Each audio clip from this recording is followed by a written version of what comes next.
ओम हरि ओम, ओम हरि ओम हरि ओम, हरि ओम हरि ओम हरि ओम हरि ओम, हरि ओम हरि ओम हरि ओम हरि ओम, हरि ओम हरि ओम, हरि ओम हरि ओम, हरि ओम हरि ओम, हरि ओम हरि ओम, हरि ओम हरि ओम, हरि ओम हरि ओम।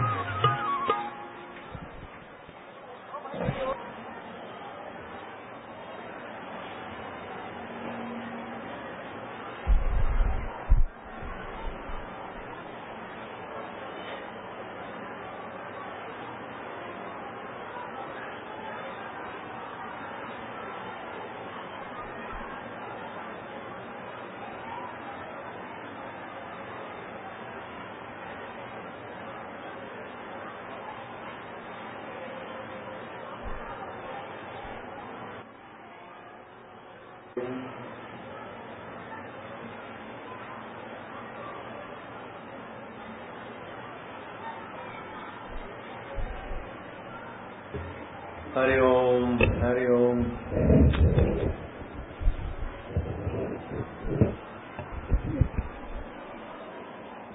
आज द्वादशी है, कल त्रयोदशी है।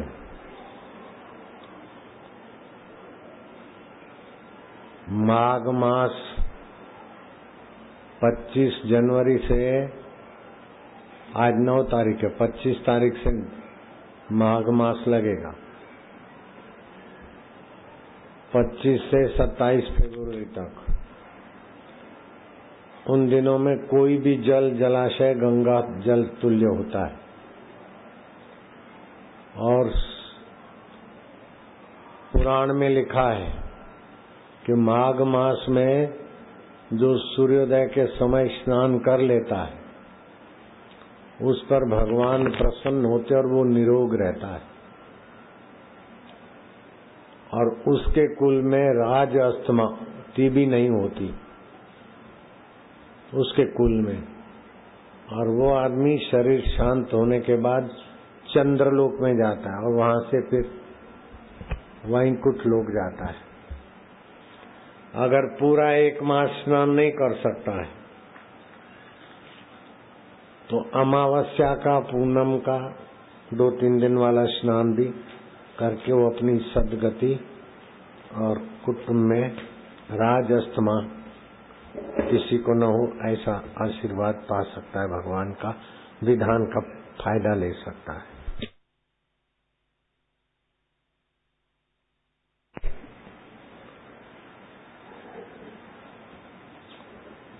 षड़तिला एकादशी आएगी।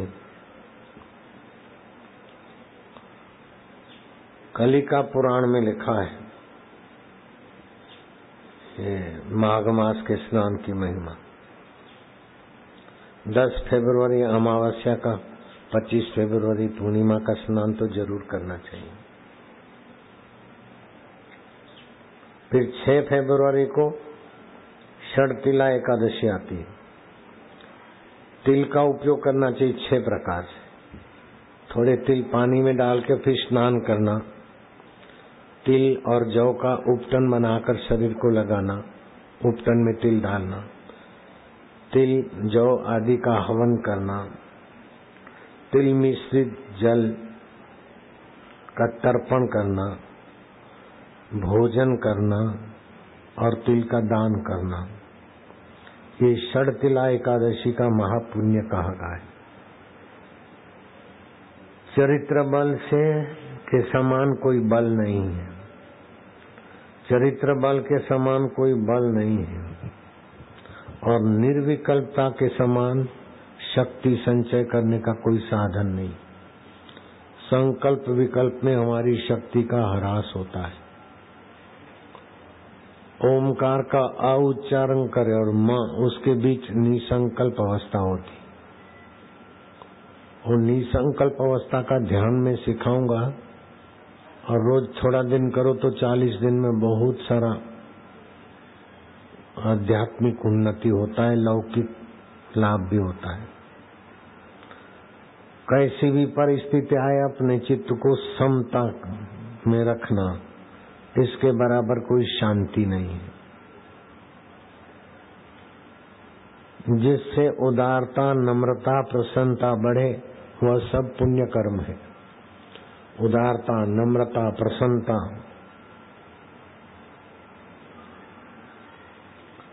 बढ़े वो पुण्य कर्म है।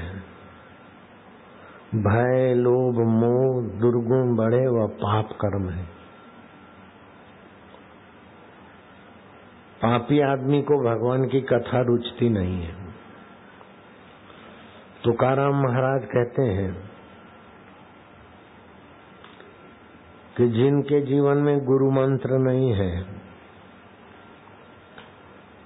वे पातकी लोग हैं। वो मरने के बाद पशु योनि में जाते हैं। तुकाराम बोलते मैं नहीं बोलता हूँ, वेद, पुराण, शास्त्र और व्यास भगवान बोलते। मंत्र दीक्षा लिया हुआ व्यक्ति निगुरा होता है, निगुरा। और कबीर जी ने भी ऐसे व्यक्ति के लिए बोला, निगुरे का नहीं कोई ठिकाना, 84 में आना जाना, यम का बने मेहमान, सुन लो चतुर सुजान, निगुरा नहीं रहना। विवेकानंद बोलते थे, क्या समुद्र में जल फूट गया क्या? डिग्री वाले, तुम्हारा डिग्री और गाउन समुद्र में डुबा दो अगर भगवान का भक्ति और प्रीति नहीं है तो। ऐसा विवेकानंद बोलते थे। एक बार हजारा और नरेंद्र आपस में गपशप लगा रहे थे। अरे क्या बोलेंगे ठाकुर गदाधर पुजारी रामकृष्ण, माँ माँ माँ करते हैं, ये कोई भावना ही तो है, कल्पना है। पत्थर में कोई माँ होती है? वो भावुकता से ऐसा करते हैं। तो हजारा भी नरेंद्र की हाँ में हाँ भिड़ाता है। इतने में रामकृष्ण ध्यान कर रहे थे, एकाएक उठे, देखा कुछ गड़बड़ हो रही है। तो ये दोनों कमरे में बैठे थे, हजारा, गुरु भाई और नरेंद्र।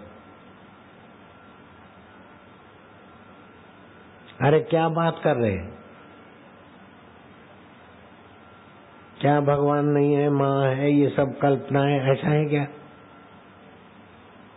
ऐसा करके नरेंद्र को स्पर्श कर दिया। कुछ का कुछ ध्यान लगने लगा, कुछ का कुछ। अपन स्पर्श नहीं करते, अपनी दृष्टि से करते। 4 प्रकार से शक्तिपात होता है। दृष्टि से होता है, स्पर्श से होता है, कोई चीज वस्तु दो प्रसाद करके उससे भी होता है। मेरे गुरुजी वो भी करते थे, बहुत आनंद आता था। गुरुजी का प्रसाद देते बहुत आनंद, गुरुजी की शक्ति और प्रसन्नता आती थी। फिर तो नरेंद्र जो नास्तिक जैसे थे वो स्वामी विवेकानंद बन गए। उसके पहले बीच में गुरुजी की बात का तर्क वितर्क करते थे। तो गुरुजी ने बोला तुम मेरी श्रद्धा तोड़ता तो मत आना। 1-2 दिन नहीं आया, लेकिन फिर चैन नहीं पड़ा, आया। तो बोला तू पात्र तो है, मैं डांट दिया, नहीं आना तो भी आया। तू पात्र तो है, माँ तेरे को कृपा कर देगी। माँ मेरे में अंधश्रद्धा है क्या? ऐसा है। तो माँ ने अंतरात्मा में आवाज दिया, अंधश्रद्धा होती तो दूसरे के मन की बात कैसे जानता? किसी को स्पर्श करता तो ऐसा कैसे फायदा होता? इनको बोलने दो, तुम ठीक है। तो जिसके जीवन में सत्संग है और सतगुरु की कृपा है, तो उसके जीवन में जो शांति है, जो आनंद है, जो सहजता है, वो तार्किक और निगुरे के जीवन में नहीं है।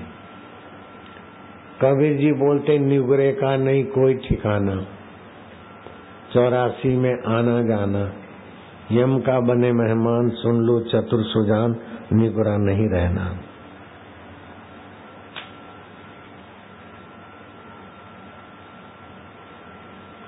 रामकृष्ण ने स्पर्श किया फिर तो बोल देखता है कि सब में वासुदेव है, सब में भगवान है, सारी सृष्टि भगवतमय है। जैसे स्वप्न में अपने आत्मा से ही स्वप्न की दुनिया बनती है तो सब में अपना आत्म चेतना होती है, ऐसे ही परमात्मा चेतना है सब। तो वृक्ष को पूछता तुम भी भगवान है। सुबह घूमने गए नरेंद्र, तो पुल की पाइप की रेलिंग थी, उसको सिर लगाते थे, तुम भी भगवान है, तुम भी ईश्वर है, सब ईश्वर है, मतलब है। आनंद भी आता था, मेरे को भी ऐसा हुआ था, लेकिन मैं सिर बिर नहीं लगाया, ऐसे गुरु की कृपा से सब हुआ। रात को सोते समय सब वासुदेव है, पंच भौतिक शरीर, मन, बुद्धि, अहंकार, ये वासुदेव में मैं समर्पित करता हूँ। प्रकृति में श्वास अंदर जाए तो शांति, आनंद, स्वयं वासुदेव में आ जाओ। मैं थका हूं ऐसा करके सोओगे तो सुबह थकान में से उठोगे, कमरे में सोओगे तो रसोई घर से नहीं उठोगे, घर पे सोओगे तो दुकान से नहीं उठोगे, जिधर सोओगे उधर ही उठोगे। तो रात को सोते समय शरीर में, मन में, चिंता में, बीमारी में मत सो। ये पंच भौतिक शरीर, मन, बुद्धि, अहंकार, ये सब प्रकृति का है। प्रकृति को सत्ता देने वाला मैं परमात्मा में सो रहा हूँ। ओम शांति, ओम आनंद, ओम माधुर्य, ओम ओम ओम। ऐसे करते करते आपका थोड़े दिन में परमात्मा में विश्रांति मिल जाएगी। इससे आपकी बुद्धि शुद्ध हो जाएगी और सुख भी, आनंद मिलेगा। सुख तो विकार पैदा करता है और दुख डर और चिंता पैदा करता है, लेकिन आनंद दुख को मिटा देता है और सुख की आसक्ति मिटा देता है, परमात्मा से मिला देता है। ओम आनंद, ओम शांति, परमात्मा आनंद स्वरूप है। ओम ओम। ऐसे करते रात को भगवान में सोना और सुबह जब उठो तो आंख, नींद खुल जाए, आंख नहीं खोलो, आंख फिर बंद कर दो। मैं भगवान में से उठ रहा हूँ। भगवान शांत स्वरूप है। जैसे समुद्र के ऊपर तरंग होते, जाग बुलबुले, लेकिन गहराई में पानी जो का त्यों, ऐसे गहरे में परमात्मा शांति जो की त्यों।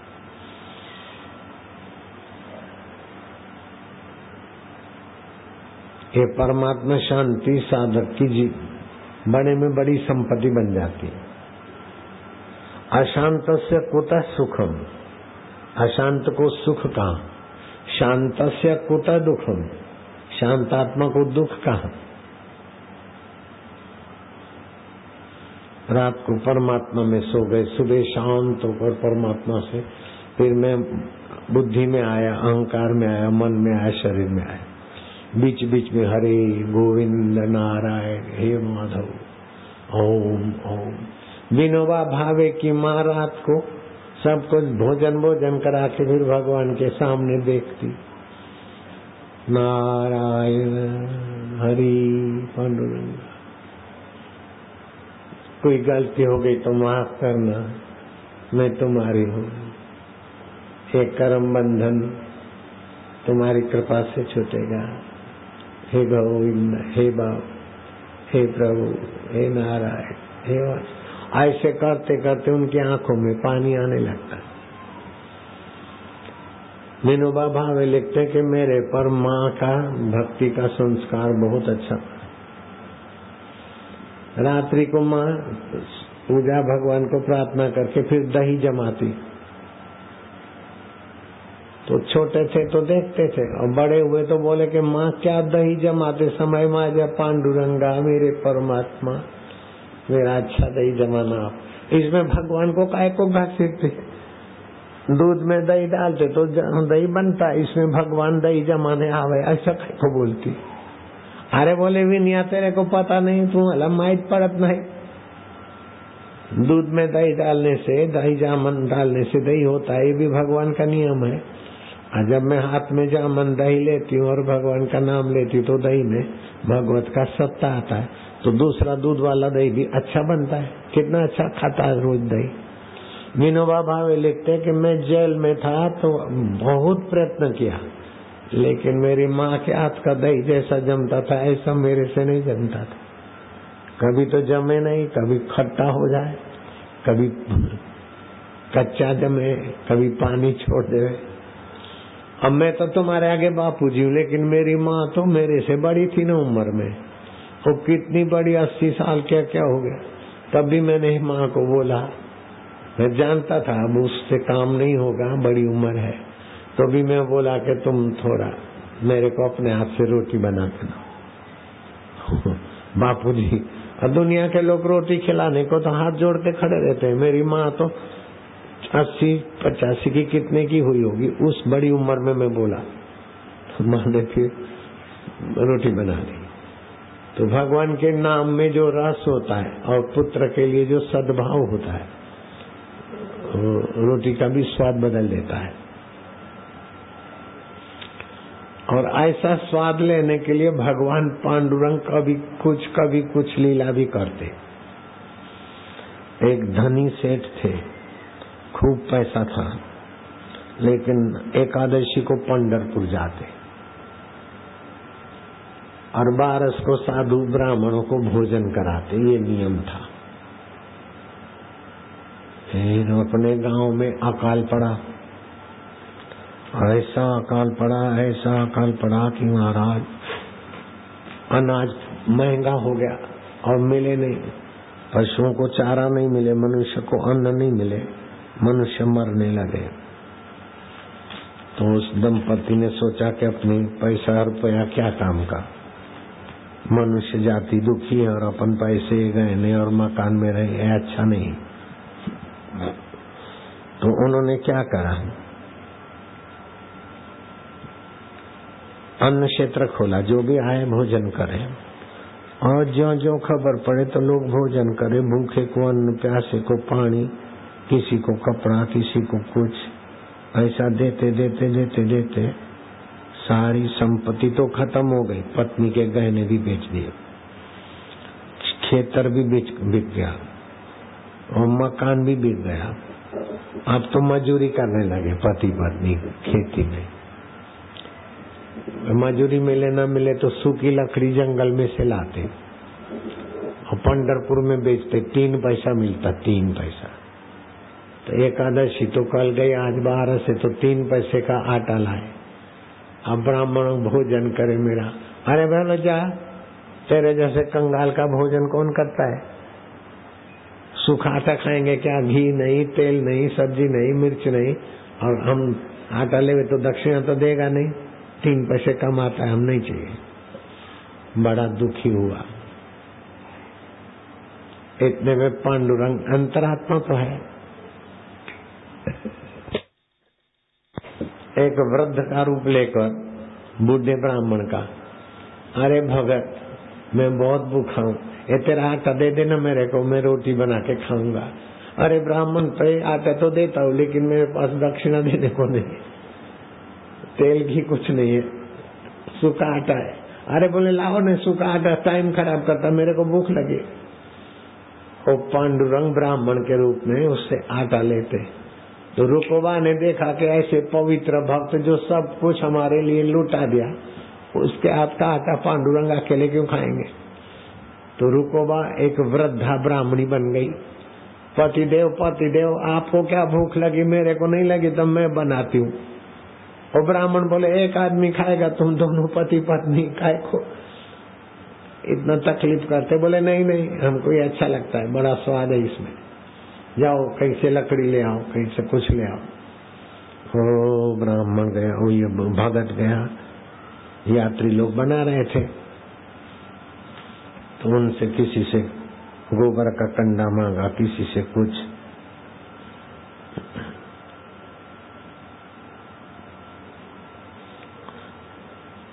मन को जी बोधला उसका नाम था, और पत्नी का नाम था ममता आई।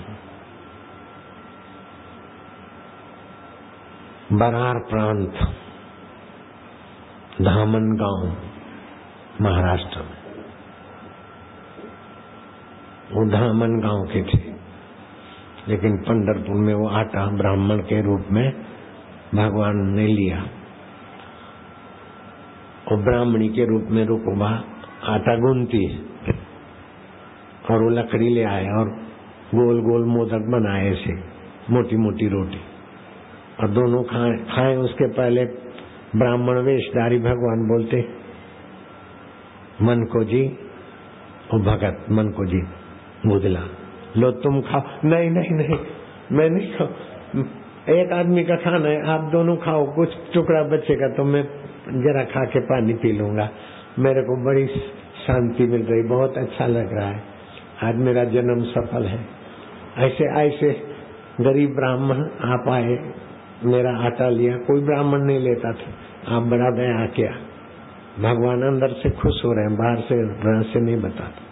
और भगवान ने खाया, रुकुबा ने खाया, अरे बोले सूखा आटा में भी कितना स्वाद है। अच्छा हम जाते। और फिर रात को सपने में भगवान ने कहा मेरे को तो आज बहुत तृप्ति हुई, तुम्हारे जैसे भक्त का आटा खाया ना, मैं तो बड़ा आनंद में हूँ। अरे भगवान तुम आए थे ब्राह्मण के वेश में? बोले हाँ। अब मैं बड़े सेठों के पास जाता हूँ तो मेरे को धक्के मारते, तुम्हारे जैसे भक्त का ही खाता हूँ। देखो पंढरपुर में कल सुबह भंडारा है, 1000 ब्राह्मणों को भोजन कराएगा, मैं उधर वही ब्राह्मण बन के आऊंगा, तू दूर बैठ के देखना कैसा होता है। तो फिर वही पांडुरंग ब्राह्मण बन के आए, तो सबका नाम पूछ रहे थे और मंडप में प्रवेश दे रहे थे। तब ये बूढ़े ब्राह्मण के रूप में भगवान गए, तुम्हारे को किसने बुलाया? आमंत्रण पत्रिका है क्या? अरे बोले 1000 आदमी को जिमाते, तो मैं गरीब हूँ, बहुत भूखा हूँ। सेठ जी को बुलाया तो है मुनि, ऐसे कैसे भीख मंगो को आने दिया? बुलाओ नौकर को, धक्के मार के निकाल दिया। ओ मनु जी देखता है कि पांडुरंग को देखो धक्के मारते, कैसी समता है भगवान में। अरे बोले सेठ जी बहुत भूखा हूँ, थोड़ा खाने दो ना। अरे थोड़ा थोड़ा क्या, हमारी बेइज्जती होती है, हम तो पवित्र ब्राह्मणों के लिए बनाया, हमारा यश होगा, तेरे जैसे भिखारी को देखे हमको क्या यश होता है? मनोज जी देखते कि ये तो भगवान के लिए भंडारा नहीं करते, यश के लिए करते, स्वर्ग के लिए करते, सब में भगवान ऐसा नहीं करते। मेरे को तो सत्संग मिला तो बहुत अच्छा हुआ।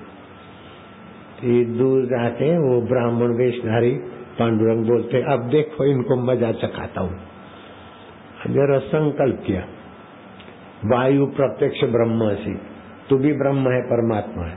वायु चला ऐसे बमंडल, वो छपड़ा उड़ाया, छपड़ा ऊपर। और ब्राह्मण बोले हम तो मर जाएंगे, कौन खाएगा ये बर्फी, कौन खाएगा रसगुल्ला, कौन खाएगा ये व्यंजन पकवान, भागो भागो भागो भागो। और पत्तले उड़ती, मिट्टी उड़ती, सारा कुछ ये दफे दफे हो गया। पंडाल ऊपर चढ़ा, धड़ाक धूम, ब्राह्मण सिर पे पैर रख के भाग गए। मन को जी बोलता है कि पांडुरंगा तुझी लीला परम्पार। अब आज बारस हो गई, बारस की शाम हो गई, रात हो गई। 13 के दिन मन को जी अपने गांव जाएगा। तो भगवान ने क्या करा, रास्ते में एक बगीचा प्रकट हो गया और खेत वाली माई बोलती देखो तुम भगत है ना, पांडुरंग का दर्शन करने गए थे ना, आ जाओ, मेरे पति है ये बगीचा के किसान है, वो बैल को पकड़ के रखे, इसलिए मैं तुमको बुलाने, आओ जरा खाओ पियो। फल फूल दिया, भोजन दिया, ये दिया।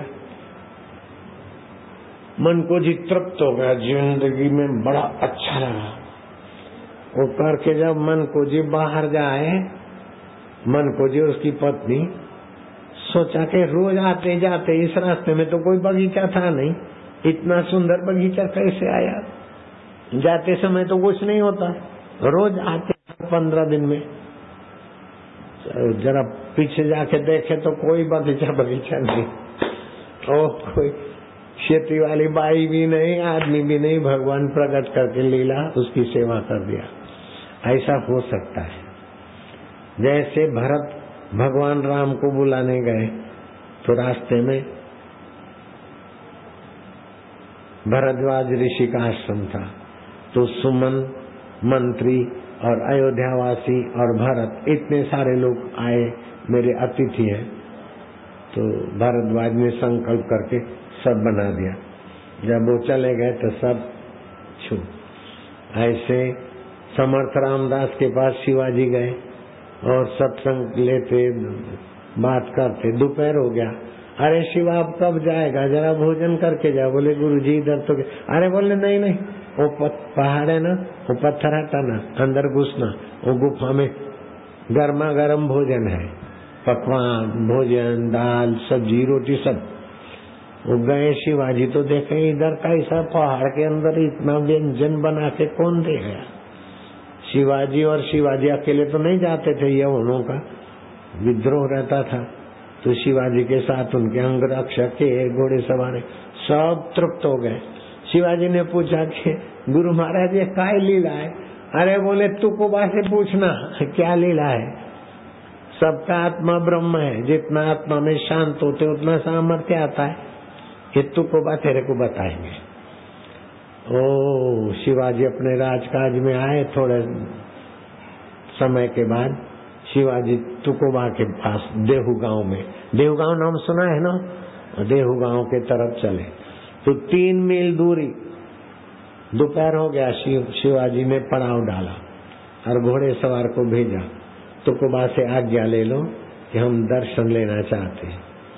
तुकोबा ने कहा दर्शन तो अब दोपहर हो गई, कितने घोड़े सवार है, कितने ऊंट वाले, कितने हाथी हैं, और स्वयं पाकी कितने अपना बना के खाते, दूसरे का नहीं खाते, और तैयार भोजन कितने लोग खाते, जरा पूछ के आओ शिवाजी को।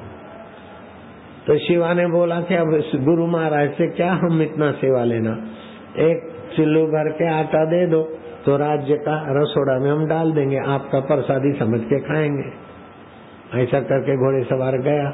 तुकाराम को बोला, अरे बोले क्या आटा का तुम इससे होता है क्या, जाओ जाओ सब ठीक हो गया, जाओ तुम देखो उधर क्या है। वो देखता है तो हाथियों के लिए चारा पड़ा है, स्वयं पाखियों के लिए भोजन तैयार, कच्चा सीधा है, तैयार भोजन है, कुछ लोग खा रहे हैं। शिवा ने कहा कि समर्थ रामदास ने बताया था तुकोबा तुझे दिखाएंगे, तो तुकोबा का तो देखो कैसा प्रभाव। फिर शाम को जब दर्शन लेने को गए तो तुकोबा ये क्या हुआ?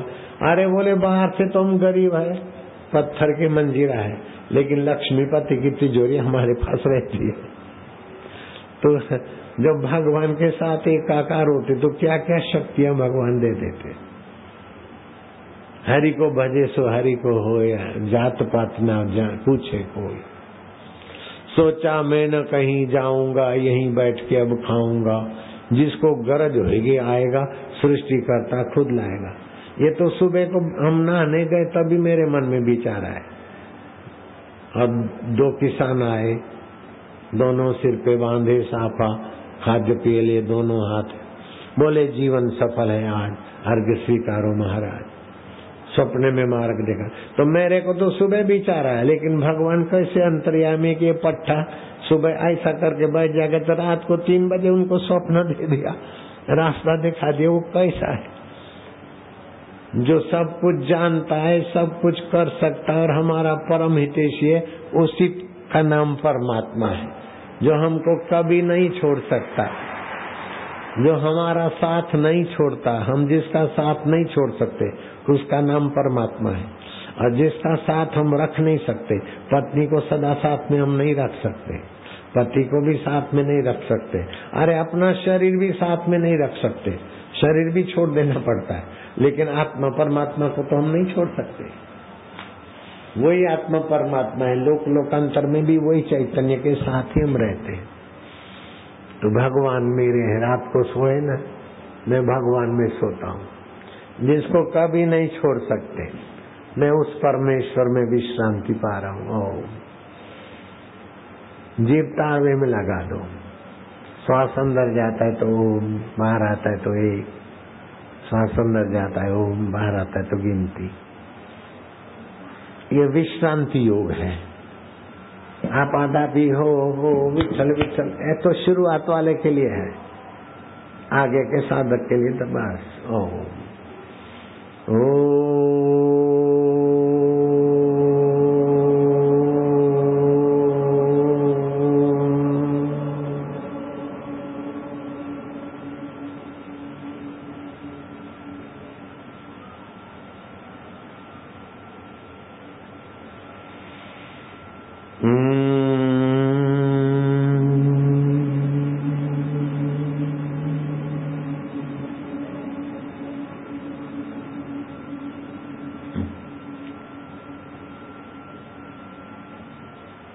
आनंद है, शांति।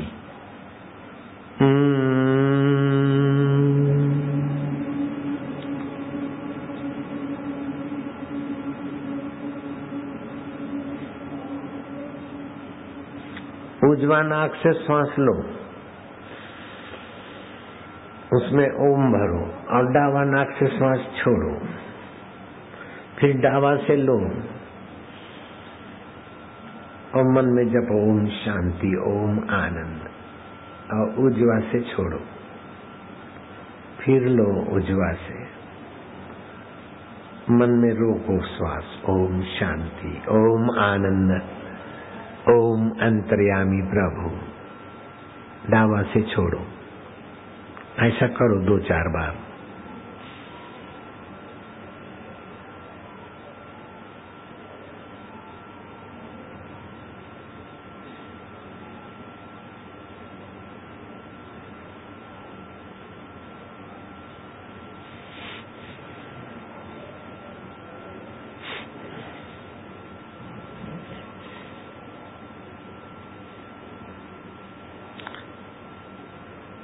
अब गहरा श्वास लो दोनों नथुनों से।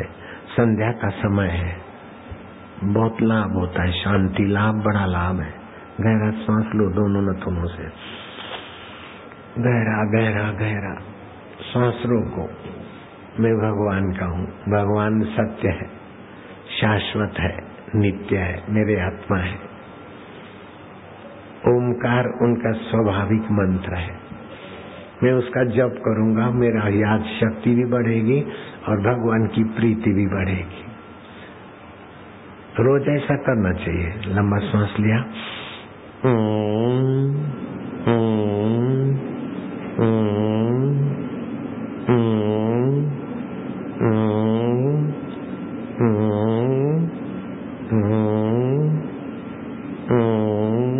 जल्दी नहीं करना, प्यार से। जैसे बच्चा बोलता ना आई माझी आई, तो आई कितनी खुश होती है, ऐसे ओम माना मेरे प्रभु, प्यारे प्रभु। अभी नहीं, मेरे साथ में करना। थमा, फिर से श्वास लो,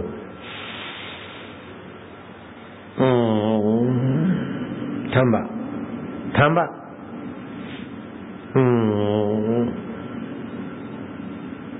थमा,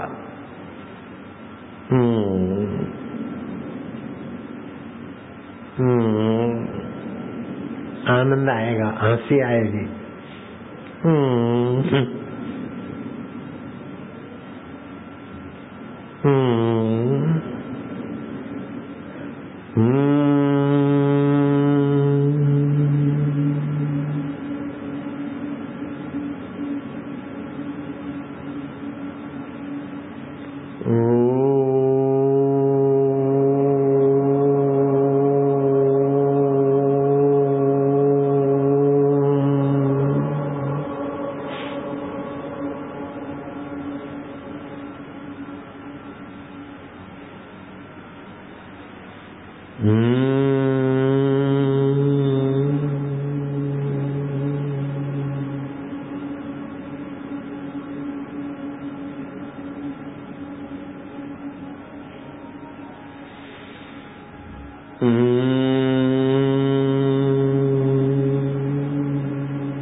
आनंद।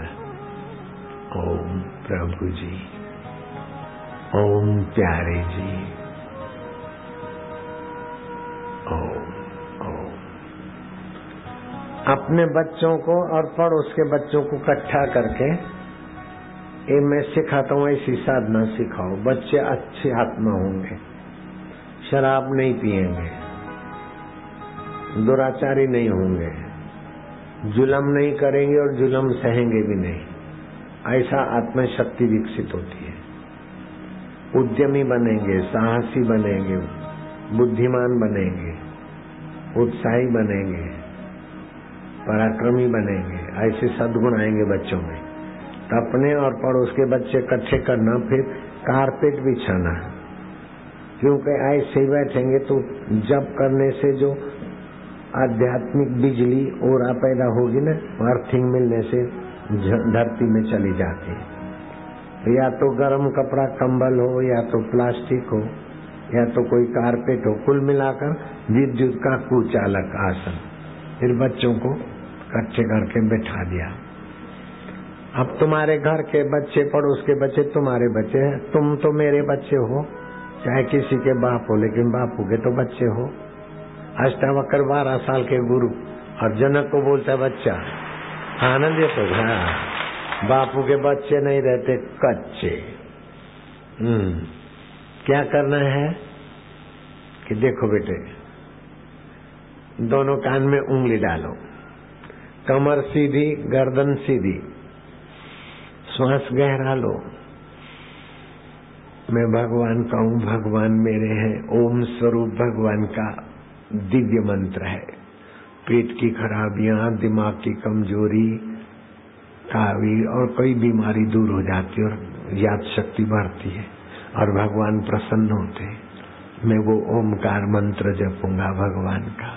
जपोगे ना बेटे? हाँ, वह करी जपते सब होठ बंद रखना प्यार से।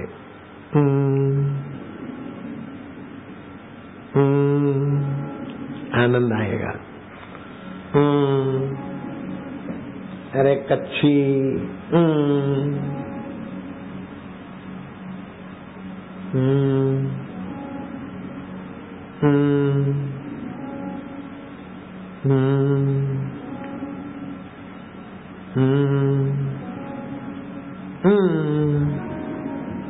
दूसरी बार कर लोगे? 10 बार करते तो पक्के बनते और भगवान प्रसन्न होते। अभी हंसी आएगी, खुशी खुशी होगा। गहरा सांस लो।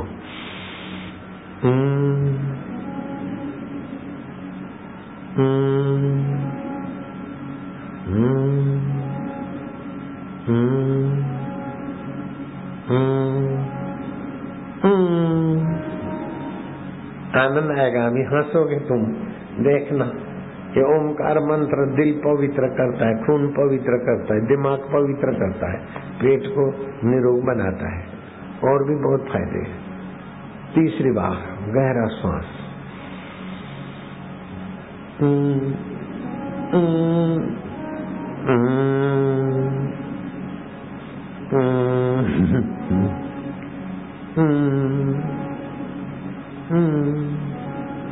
चौथी बार कर लोगे? शाबाश है। कान में से उंगली नहीं निकालो, रखो। चौथी बार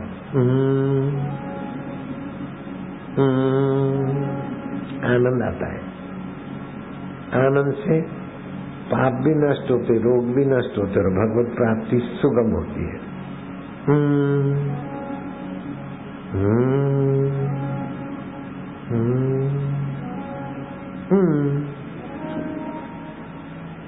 छठी बार गहरा श्वास।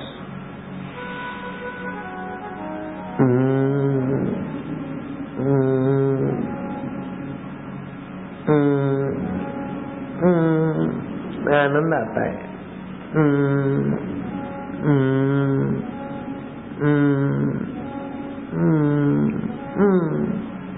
सातवीं बार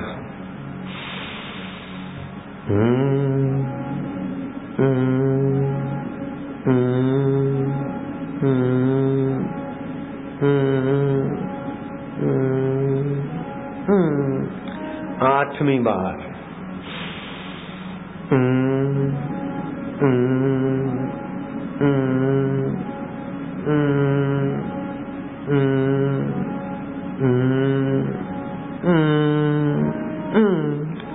नौवीं बार कर लोगे। श्वास गहरा खींचो। जितना गहरा श्वास खींचोगे ना, उतने फेफड़ों के बंद छिद्र खुलेंगे। अनुमान शक्ति, क्षमा शक्ति, याद शक्ति, बुद्धि शक्ति, निर्णय शक्ति सब विकसित होता है। श्वास में ओम स्वरूप ईश्वर का नाम भरना है। भरो भरो भरो भरो भरो भरो। नौवीं बार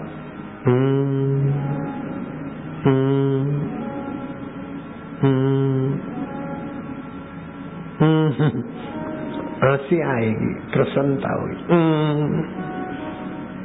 प्रभु मेरे में प्रभु का ओमकार मंत्र परमात्मा के नाम का है।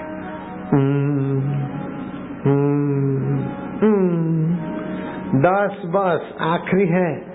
जितना दम उतना कम, खूब दम मार के श्वास भरो। लो लो लो लो लो, श्वास लो और ओमकार मंत्र, गायत्री, छंद, परमात्मा, ऋषि, अंतर्यामी देवता है, उसी का नाम है। वही आनंदित करते। अभी आनंद आएगा, हंसी होगी, हंसी आने लगेगी। आनंद आता है ना।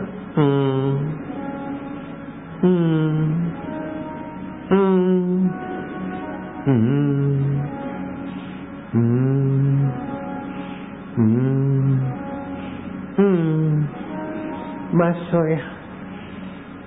शांति। ओम शांति। ओम आनंद। कुछ नहीं करना, खाली बैठे। ओम शांति। इसको बोलते विश्राम योग। विश्राम योग से शक्ति संपन्न होती। चरित्र के समान कोई बल नहीं है और विश्राम से आध्यात्मिक शक्ति नहीं। विश्राम से आध्यात्मिक शक्ति बढ़ती है।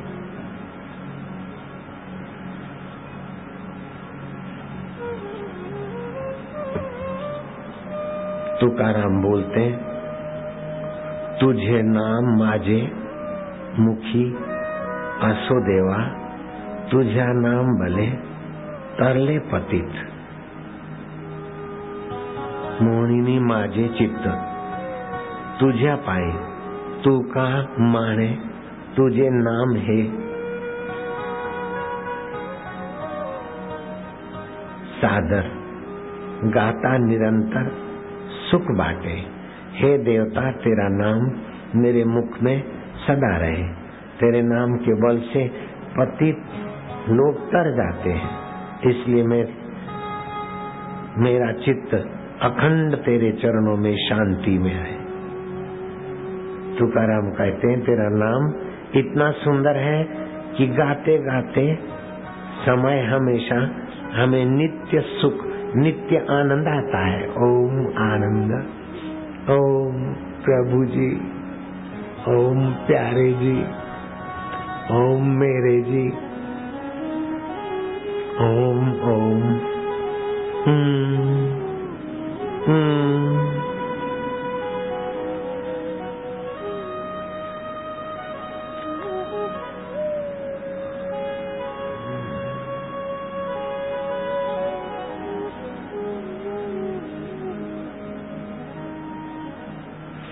बैठे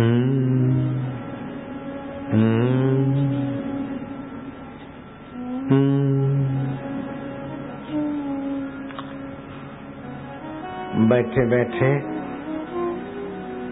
प्रसाद बांटेंगे अभी, और बैठे बैठे सबको 3 पुस्तक, दिव्य प्रेरणा और ये अथवा 4 कैलेंडर 20 गोलियां बैठे बैठे मिले, ऐसी व्यवस्था करो। चलो।